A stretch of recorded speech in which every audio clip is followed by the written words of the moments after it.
무화과나무 저주의 의미입니다. 어떤 사람이 살이 빠집니다.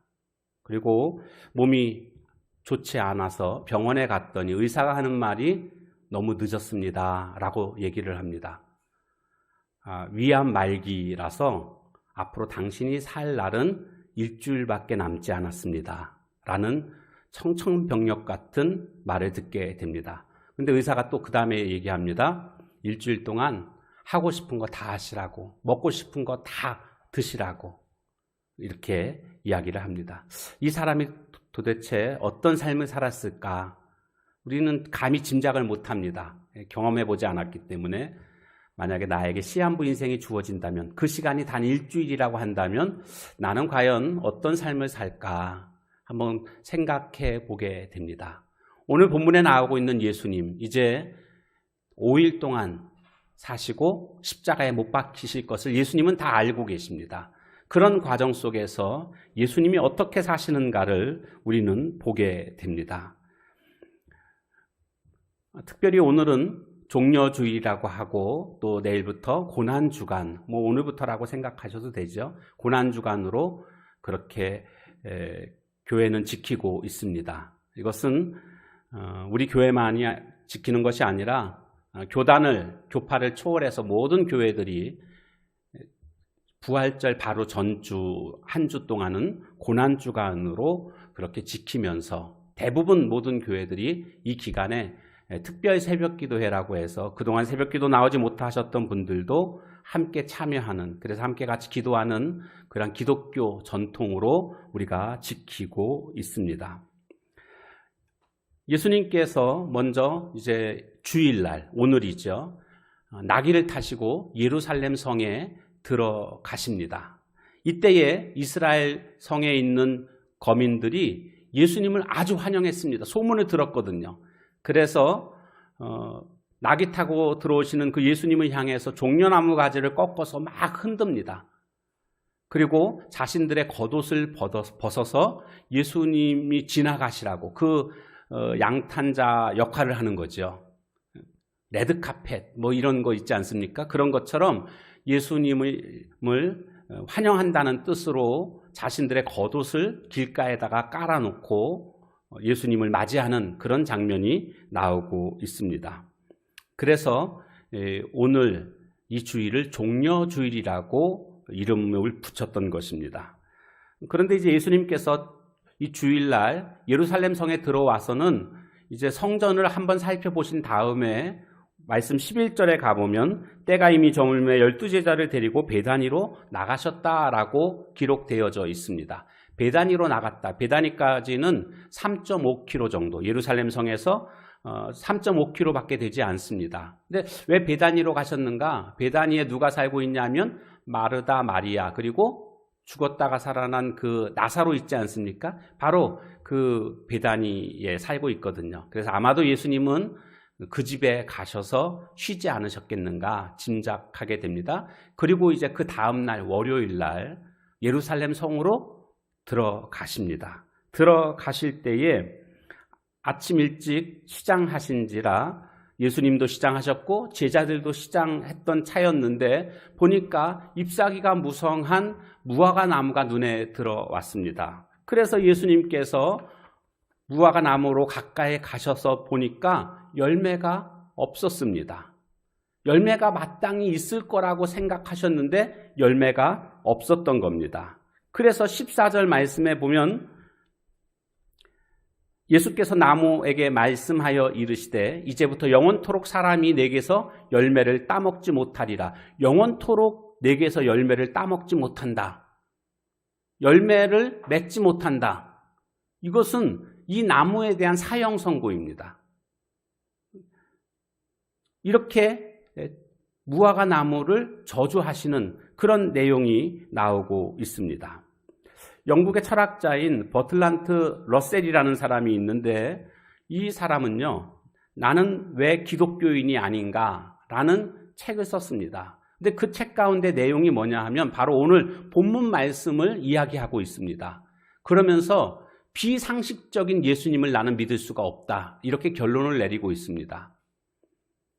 왜 비상식적인가? 13절 말씀에 가보면 멀리서 잎사귀 있는 한 무화과 나무를 보시고 그 나무가 무엇이 있을까 하여 가셨더니 가서 보신즉 잎사귀 외에 아무것도 없더라. 아까 제가 말씀드린 그대로죠. 그런데 그 다음에 이는 무화과의 때가 아님이라.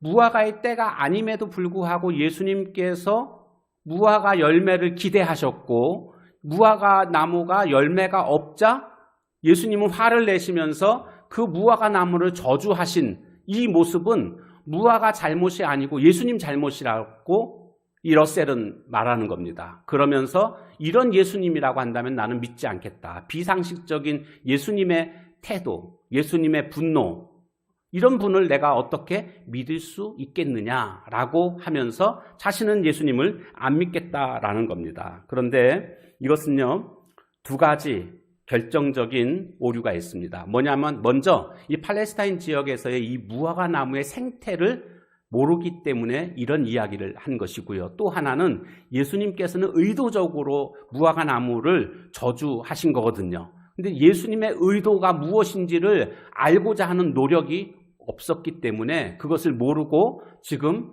예수님을 비상식적인 분으로 인식하고 있다라는 겁니다.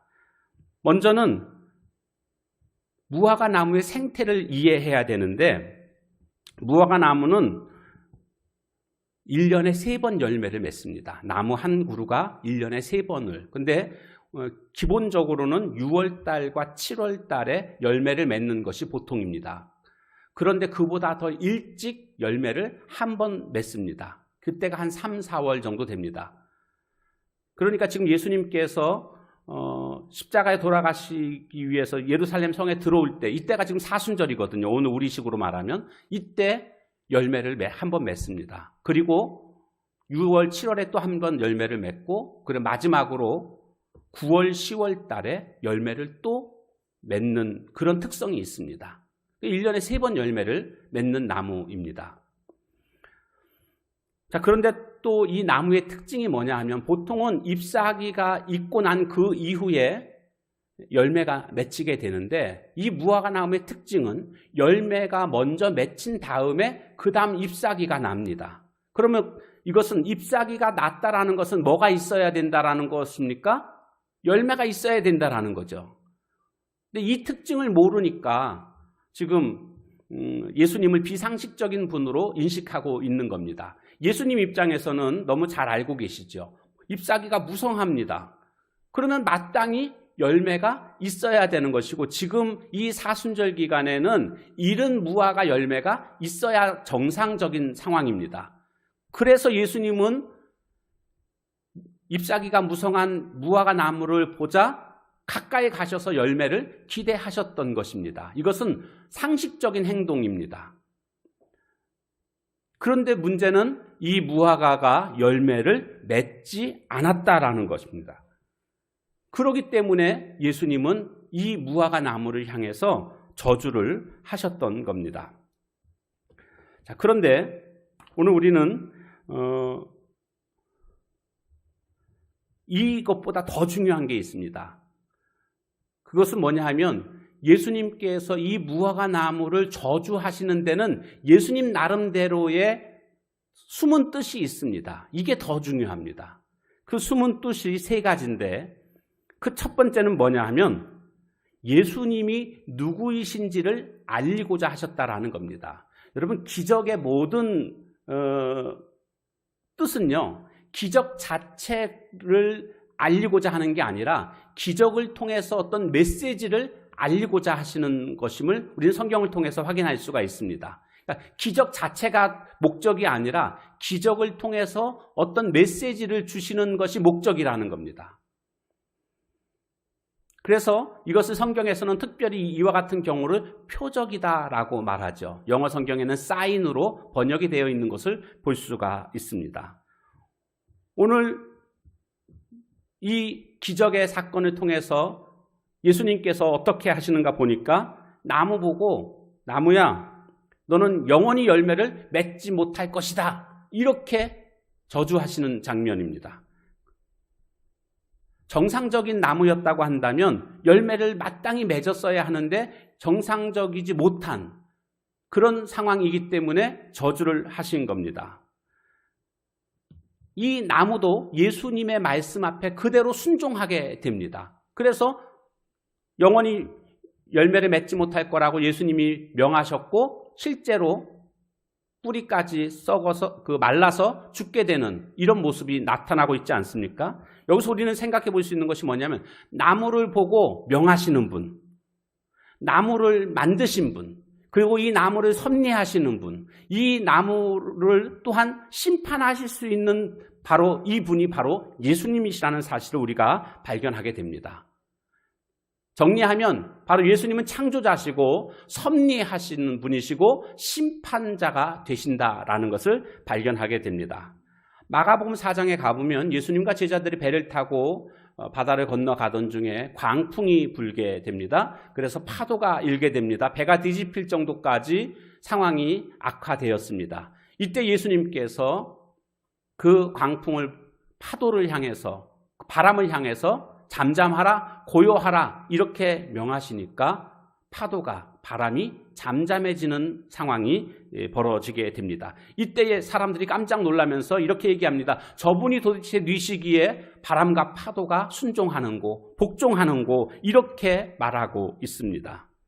이 바람과 파도를 만드신 분, 이 바람과 파도를 다스리시는 분, 그리고 바람과 파도를 향하여서 명하시는 분, 바로 이 분이 바로 우리가 믿는 예수님이시라는 겁니다. 마가복음 5장에 가보면 거라사 지방에서 무덤 사이에서 귀신 들려서 생활하고 있던 사람이 있었습니다.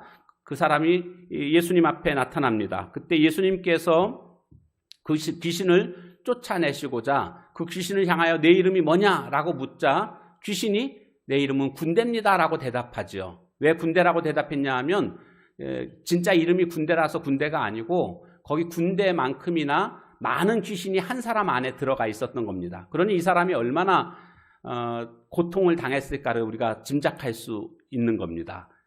그때에 예수님께서 이제는 이 귀신을 내쫓으십니다. 저 돼지떼로 들어가라.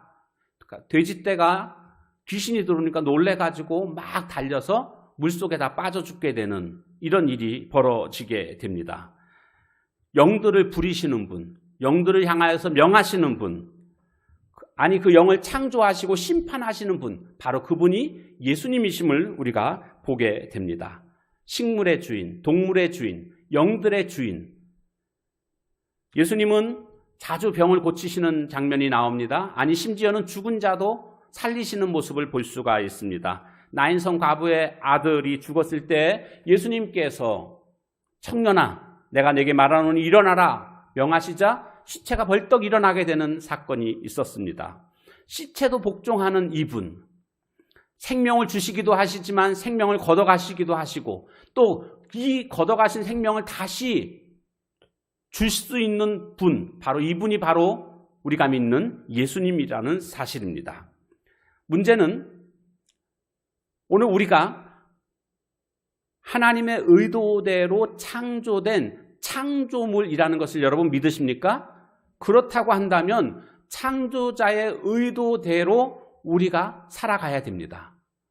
그런데 만약 창조자의 의도대로 살지 않는다고 한다면 오늘 무화과 나무가 창조자의 의도대로 열매를 맺었어야 함에도 불구하고 열매를 맺지 못함으로 저주를 받게 됐는데 오늘 우리도 창조자의 의도와 창조자의 기대대로 살지 못한다면 이와 같은 저주가 임할 수 있음을 우리는 인식해야 됩니다. 어떤 건물을 짓고 나면 준공검사라는 게 있습니다. 준공검사의 목적이 뭐냐 하면 설계도대로 건물이 지어졌는가를 확인하는 것입니다. 만약 설계도대로 건물이 지어지지 않았다면 검사가 떨어지지 않고 수정해서 다시 준공검사가 날 때까지 고쳐야 됩니다. 건물을 새로 져놓고 고쳐야 되니 이거 얼마나 힘이 들겠습니까? 오늘 우리의 인생도 마찬가지입니다. 하나님께서 우리에게 하나님의 선한 뜻을 가지시고 어떤 기대를 가지시고 우리를 이 땅에 내셨는데 그 기대에 부합하지 못하고 내 멋대로 살아가고 있다고 한다면 준공검사 받기가 어렵습니다. 우리의 인생은 초라한 인생이 될 수밖에 없는 것입니다.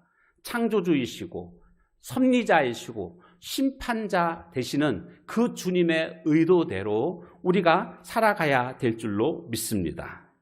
예수님은 바로 이와 같은 창조자, 섭리자, 심판자 되심을 이 무화과 나무 저주의 사건을 통해서 우리에게 보여주시고 알리시고 있습니다. 두 번째로는 이스라엘의 내용 없는 형식뿐인 종교에 대한 심판입니다. 내용은 없고 껍데기만 있다라는 겁니다. 형식만 있다라는 겁니다. 이 무화과 나무가 잎사귀만 무성했습니다. 형식은 있었다라는 거죠. 그런데 뭐가 없었냐면 열매가 없었습니다. 내용이 없었다라는 것을 말해주고 있습니다. 이것은요, 바로 이스라엘 사람들의 어떤 영적 상태, 신앙의 행태들을 그대로 말씀해주고 있는 겁니다. 무화과 나무는 종종 이스라엘을 상징하는 그런 나무로 비유되고 있습니다. 그런데 이것이 비단 그들만의 이야기일까요? 오늘 나의 이야기는 아닐까요? 어떤 신앙의 형식은 가지고 있습니다. 예배 드립니다. 찬양도 부릅니다. 설교도 곧잘 듣습니다. 그런데 진짜 중요한 것은요, 예배 드리고 그 다음에 주신 말씀대로 살아가는 모습, 변화된 모습이 있느냐, 이게 더 중요하다는 겁니다. 이것이 바로 내용입니다.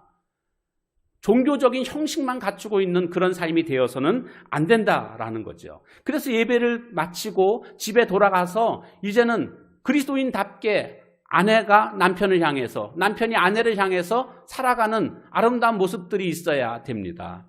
직장에서도 삶의 태도가 달라져야 됩니다. 왜요? 우리는 하나님의 자녀다운 그런 삶을 살아야 되기 때문에, 빛으로 소금으로서의 역할을 감당해야 되기 때문에 그렇다라는 겁니다. 자, 그런데 오늘 말씀 본문을 보게 되면 중간에 띄고 말씀을 보지 않았습니까? 11장 12절부터 14절까지 본 다음에 한참 뚝 띄어서 20절에서 25절까지 봤습니다. 근데 그 중간에 샌드위치처럼 이렇게 하나의 기사가 나오는데, 그것을 건너뛴 이유는 이 무화과 나무 저주의 사건을 연결해서 보기 위해서 그 부분을 그냥 건너뛴 것입니다. 그런데 그 내용이 뭡니까? 소위 성결, 청결 사건이라고 하는 그런 내용이죠. 예수님 당시에 헤롯 성전이 있었는데, 이 헤롯 성전에 제일 직사각형으로 벽이 있었고, 그 안에 들어가면 또 직사각형이 또 있습니다. 근데 또 벽이 세워진 거죠. 첫 번째 들어가자마자 뜰이 하나 있는데, 이게 이방인의 뜰입니다. 그리고 그 벽을 통과하게 되면 여인들의 뜰, 그 다음에 또 통과하면 이스라엘의 뜰, 이스라엘 사람들만 들어가요. 유대인들만 들어가는 뜰, 그 다음에 또 통과하면 그 다음에는 제사장들의 뜰, 그리고 그 다음에가 성소, 그 다음에가 지성소, 이렇게 계속 그 문을 통과해야만 되는 것입니다. 근데 문제는 뭐냐면 이 이방인의 뜰에 장사꾼들이 들어오기 시작했습니다. 원래는 들어와서는 안 되죠. 그래도 이방인의 뜰이긴 하지만 그것도 성전의 일부분이거든요. 근데 이 안에 장사꾼들이 들어왔는데, 어떤 장사꾼이 들어왔는가 보니까 짐승을 파는 자들이 들어왔습니다. 제사 드릴 때 흠없는 것이 드려져야 된다 이러면서 많은 가격을 받고, 제사장들은 자릿세를 받고, 이러면서 거기서 큰 이득을 취하고 있었습니다. 그리고 또 외국에서 온 사람들 또 환전해야 되잖아요. 환전소도 그 안에 있었고, 그래서 성전에 드릴 때 드리는 돈으로 이렇게 바꾸고, 거기에서 남는 이윤을 제사장들과 장사꾼들이 또 함께 나누는 이런 모습들이었습니다. 여러분, 제사장이 누굽니까? 제사를 통해서 죄를 사함받고 하나님께 나아갈 수 있도록 해주는 그런 자들인데, 이 자들의 머릿속에는 이제 그런 것보다는 오직 이익, 어떻게 하면 더 많은 것들이 남을 수 있을까, 돈에 대한 욕심, 이런 것들로 가득 차게 됐다라는 겁니다. 이 제사장들이 이렇게 썩었다고 하는 것은요, 이스라엘 전체가 썩었다는 것으로도 우리가 해석할 수가 있지 않겠습니까? 그래서 우리나라도 어떤 그런 그 부패지수 같은 것들을 확인할 때에 교육자들이 썩게 되고 종교인들이 썩게 되면 이미 다 사회 전반이 다 썩었다라고 판단하고 있는 것 아니겠습니까? 제사장들이 지금 이런 지경이니까 이스라엘의 영적 상태가 지금 굉장히 부패했다라는 것을 말해주고 있습니다. 그 부패했다라는 것이 뭐냐 하면 껍질만 있다라는 겁니다. 형식만 있다라는 겁니다. 내용이 없습니다. 이것이 이스라엘의 모습이었습니다. 신앙의 본질, 예배의 본질, 이게 다 사라지고 형식만 남아있는 그런 모습이 이스라엘 백성들의 모습이었다라는 겁니다. 저는 저의 가장 큰 관심이 오직 성도님들의 변화된 삶이 오직 저의 관심이 되어야 한다고 저는 생각합니다. 만약 저의 관심이 여기에 있지 않고 다른 곳에 있다면 하늘의 벌이 저에게 임하기를 저는 기도합니다. 오직 성도님들이 하나님의 뜻대로 살아가는 것, 그래서 변화된 삶을 살아가는 것, 이것이 저의 그러한 관심이고 저의 소원이 되어야 하고, 여러분들은 여러분의 삶 속에서 하나님의 영광이 임하고 하나님의 능력을 체험하고, 그래서 하나님이 기뻐하시는 삶, 이것이 우리 교회 전체의 관심이자 우리들의 소원이 되어야 할 줄로 믿습니다. 문제는 이렇게 형식만 있고 내용이 없게 되면 저주받을 수 있다라는, 저주의 대상이 될 수 있다라는 엄숙한 경고의 말씀이라는 겁니다.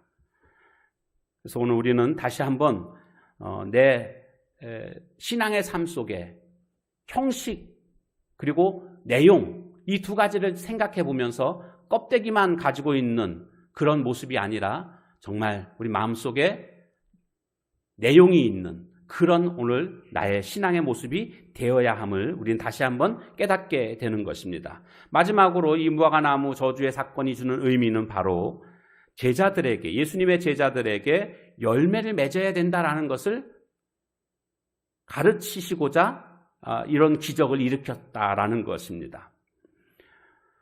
열매를 맺어야 된다. 마땅히 열매를 맺어야 된다라는 거죠. 지금 이 무화과 나무의 존재 목적이 뭡니까? 무화과 나무는요, 관상용이 아닙니다. 아름답지 않습니다. 그런가 하면 제목용으로도 쓸모가 없습니다. 오직 쓸모 있는 것은 딱 한 가지입니다. 열매입니다. 꽃도 피지도 않는데요. 피기는 피는데 보이지도 않습니다. 오직 한 가지, 열매입니다. 열매가 있어야만 이 무화과 나무의 존재 가치가 부여가 되는 것입니다. 오늘 성도들도 마찬가지입니다. 내가 이 땅에 존재할 수 있는 존재 목적이 뭔가? 하나님께서 나를 이 땅에 내실 때의 목적이 있을 것이고, 그 목적대로 살아갈 때에 우리는 존재 목적이 부여되는 것 아니겠습니까? 그 존재 목적이라는 게 뭡니까? 하나님은 우리에게 열매 맺으라는 겁니다. 열매 맺어야 우리의 존재 가치가 증명되는 것입니다. 그리고 열매를 맺어야 되는데, 문제는 열매를 맺지 못하는 그런 모습들이 많이 있습니다. 왜 열매를 맺지 못할까요? 열매 맺지 못하는 이유도 세 가지로 살펴볼 수가 있습니다. 오늘 본문에 그것이 나오고 있는데 왜 열매를 맺지 못하는가? 14절 말씀에 보니까 예수께서 나무에게 말씀하여 이르시되 이제부터 영원토록 사람이 내게서 열매를 따먹지 못하리라 하시니 제자들이 이를 듣더라. 예수님께서 이제 열매를 향해서, 이 열매가 없는 무화과 나무를 향해서 저주하십니다. 제자들이 다 들었습니다. 그 다음 날 이튿날 다시 또 베다니로 나오셨다가 다시 또 예루살렘 성으로 들어가시는데, 그들이 20절 아침에 지나갈 때에 무화과 나무가 뿌리채 마른 것을 보게 됩니다.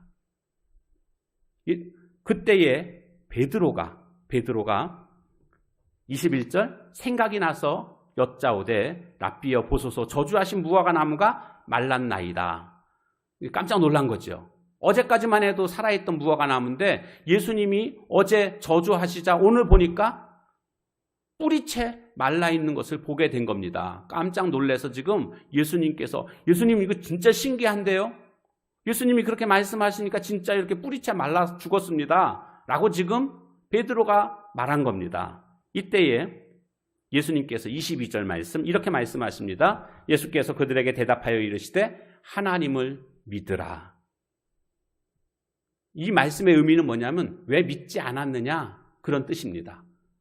내가 말을 했잖아. 그러면 그대로 될 것을 너희 믿어야지. 이렇게 말씀하신 겁니다. 그래서 23절 말씀에도 보니까 내가 진실로 진실로 너희에게 이르노니 누구든지 이 산더러 들리어 바다에 던지라 하며 그 말하는 것이 이루어질 줄 믿고 마음에 의심하지 아니하면 그대로 되리라. 이렇게 말씀합니다. 믿으면 그대로 된다라는 겁니다. 믿으면. 그런데 왜 믿지 않았느냐? 그러니까 오늘 우리가 열매를 맺으려면은요, 제일 먼저 기초가 되는 게 뭐냐면 하나님에 대한 믿음입니다. 하나님을 신뢰해야 된다라는 겁니다. 하나님에 대한 신뢰가 없기 때문에 열매를 맺을 수 없었던 것이다 라고 말하는 겁니다. 그런데 어떤 사람은 또 이렇게 말합니다. 목사님, 저 하나님 신뢰해요. 하나님 믿는다고요. 내가 믿으니까 교회 와서 예배도 드리고 그러잖아요. 이렇게 말씀하시는 분도 계실 겁니다. 그러면 이 사람에게는 무엇이 문제일까요?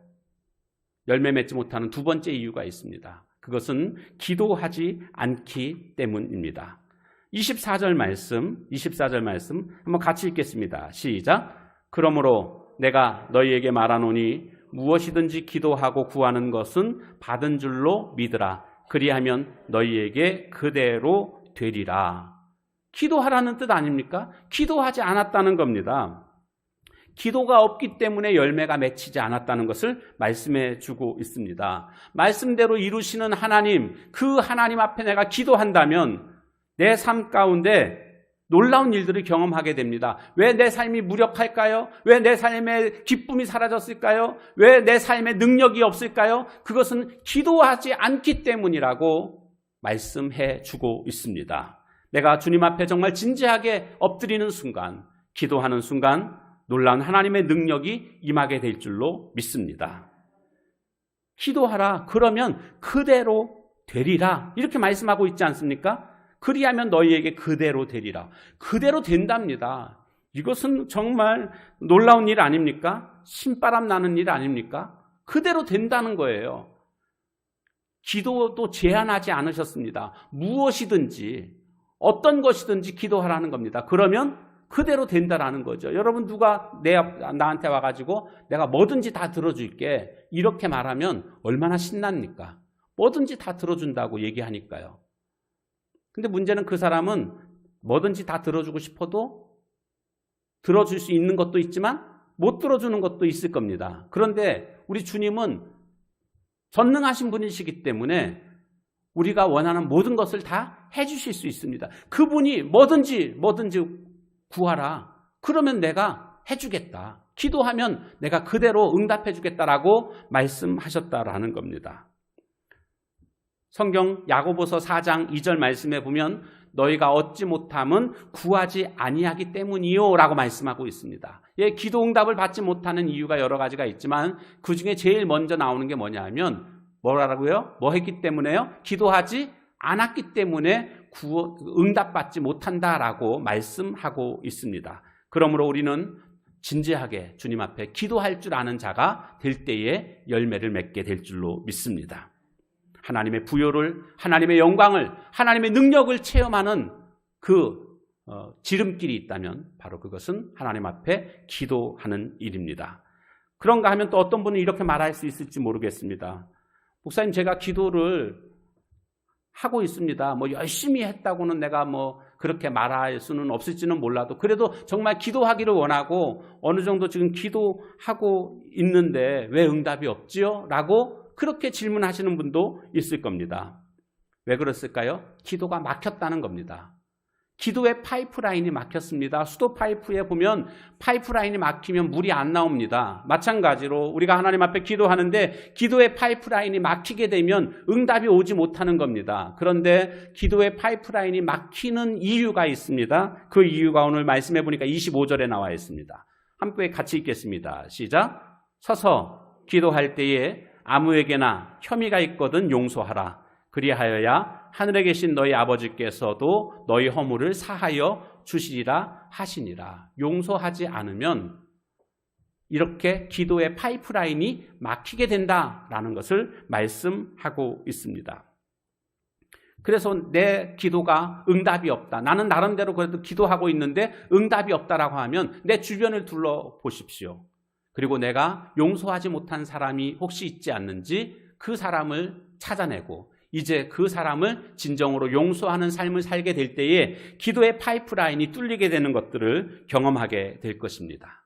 주기도문에도 보면 이렇게 기도하라고 예수님이 말씀해 주셨잖아요. 우리가 우리에게 죄 지은 자를 사하여 준 것 같이 우리 죄를 사하여 주옵시고, 내가 먼저 용서하는 것이 순서라는 것을 우리에게 알려주고 있습니다. 내가 용서할 때 기도의 역사가 일어납니다. 하나님의 능력이 임하게 되고 내 삶이 달라지는 것들을 우리는 경험하게 될 것입니다. 말씀을 정리하려고 합니다. 오늘 우리가 이 땅에 온 것은 그냥 온 게 아닙니다. 어쩌다가 온 게 아닙니다. 우연히 이 땅에 태어난 것이 아닙니다. 모든 것에는 다 목적이 있습니다. 종이에도 다 목적이 있고요. 이 리모컨에도 다 목적이 있습니다. 하물며 우리 인생이 그냥 왔다, 그냥 아무 의미 없이 왔다는 것은 우리는 인정할 수 없습니다. 하나님께서 하나님의 뜻을 우리에게 갖고 계시기에 우리를 이 땅에 내셨습니다. 그 뜻을 이루는 것, 그것이 바로 열매 맺는 삶입니다. 열매를 맺기 위해서 우리는 쓰임받는 인생이 되어야 합니다. 어떻게 살아야 되겠습니까? 주님이 어떤 분인지를 먼저 인식해야 됩니다. 그분은 내 삶을 창조하시고 내 삶을 다스리시고 섭리하시는, 그리고 하나님의 기대대로 살지 못하게 되면 심판하실 수도 있는 그런 심판자이심을 우리는 먼저 인식해야 됩니다. 그리고 이제 내가 하나님 앞에서 열매를 맺어야 되는데 열매 맺지 못하는 이유가 무엇인가를 오늘 말씀을 통해서 확인했는데 먼저 믿어야 된다는 겁니다. 오직 주님이 나의 전부라고, 하나님은 전지전능하신 분이시라고, 그 하나님에 대한 분명한 신뢰, 날 사랑하시고 나를 이끄시는 분이심을 먼저 믿어야 됩니다. 그리고 그 다음에 기도해야 됩니다. 기도할 때에 하늘문이 열리는 것들을 경험하게 될 것입니다. 능력과 은혜와 평강이 임하는 것들을 경험하게 될 것입니다. 변화되는 것들을 우리는 경험하게 됩니다. 기도의 무릎이 꿇어져야 됩니다. 그리고 내가 용서하지 못한 사람이 혹시 있지 않는지 살펴봐야 됩니다. 기도함에도 응답이 없다면 인간관계의 갈등, 용서가 되고 있지 않다라는 것을 우리에게 말씀해 주고 있습니다. 그러므로 내가 아직도 마음의 벽을 허물지 못하고 용서하지 못한 그런 사람들이 있다고 한다면 하나님, 나에게 용서할 수 있는 힘을 달라고. 원수 같은 사람을 용서한다는 것은 결코 쉬운 일이 아니죠. 다시 말씀드리면 내 힘으로 안 된다라는 겁니다. 그런데 주님이면 가능합니다. 성령님이면 가능합니다. 저도 경험해 봤습니다. 여러분도 경험할 수 있습니다.